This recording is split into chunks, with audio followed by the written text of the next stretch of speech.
Hey guys, I have chapters 33 and 34 from Escape from Mr. Lemoncello's library. Let's put the two new cards on the table, said Charles. He and his so-called teammates, Andrew and Haley. Charles planned on dumping them both right before he made his glorious solo exit from the library. Had scoured the library together for hours, looking for more book cover matches. Peckelman wasn't nearly as good with the Dewey Decimal System as he had claimed to be. And Charles needed someone to do that sort of thing for him. His father always hired tutors or research assistants for him whenever Charles had to do a major paper or report. Finally, around 6 in, coincidentally the 600s room, they scored twice, finding T for you and me, 641.3372, and why wait to lose weight, 613.2522. Now their picture puzzle had only 4 blanks remaining. Okay, said Andrew. I think it's pretty clear. Woolly blank, walk up the skinny blank blank, house Indian and 19 blank. Charles nodded and said, interesting, even though he knew Peckelman was way off. Hello, said Haley. That doesn't make any sense. Sure it does, says Andrew. No, it doesn't. In his head, Charles had decoded the clues so far. As you, a female sheep, blank, walk out the way, blank, blank, in past blank. But out loud he said, I think we just need to tweak Andrew's translation a little. Fine, go ahead. I don't care. Andrew slumped down to sulk in his seat. How about she blank walks out the skinny blank blank house, 500 and past blank? Where'd you get she? Asked Haley. From sheep, the card you gave us. Actually, I think the sheep is supposed to represent you because you is a female sheep. Fascinating, said Charles. I didn't figure that out.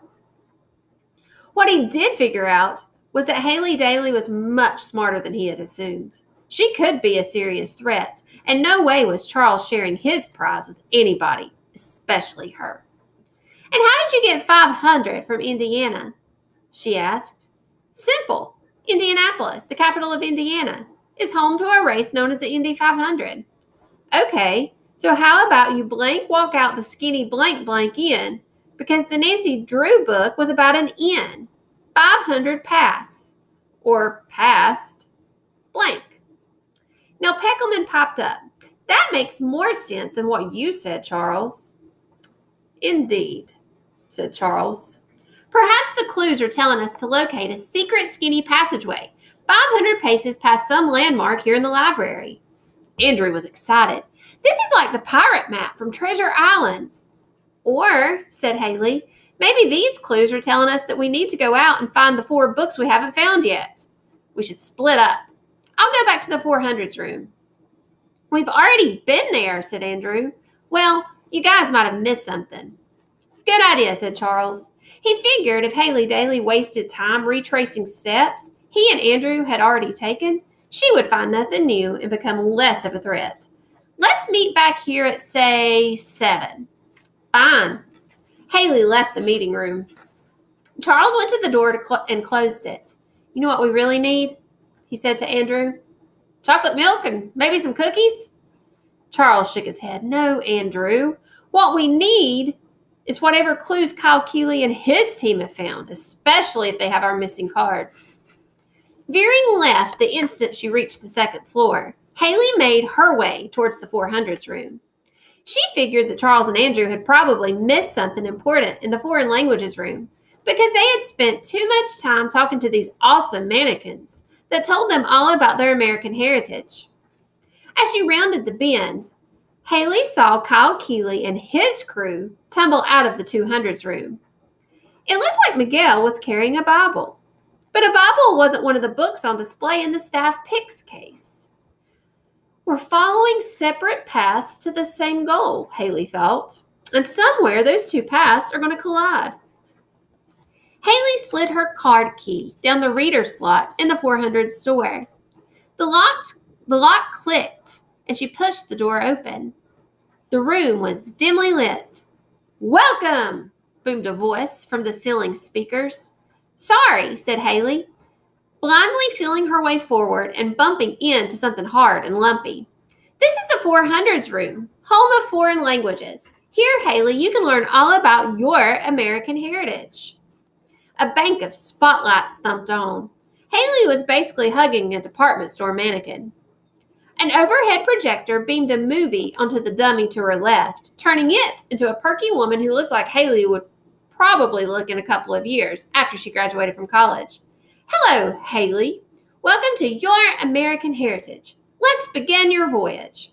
"That's okay. I don't have time right now. I'm Haley Daly. My ancestors were Irish, okay? So can we skip the history lesson and..."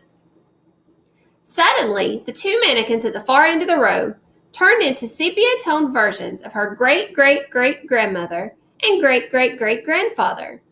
Haley knew it was them because her dad had a bunch of old photos hanging in their family room. The two dummies looked exactly like Patrick and Una Daly in their wedding portrait.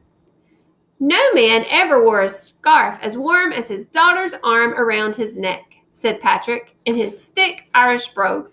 "Your dad's proud of you, Haley."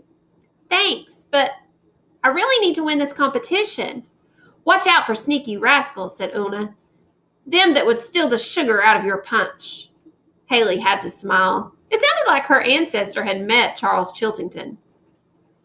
"And always remember, Haley," said her great-great-great-grandfather, "every woman's mind is her kingdom. Rule it wisely, lassie." "I'm trying." "This library can help," said her great-great-great-grandmother with a wink.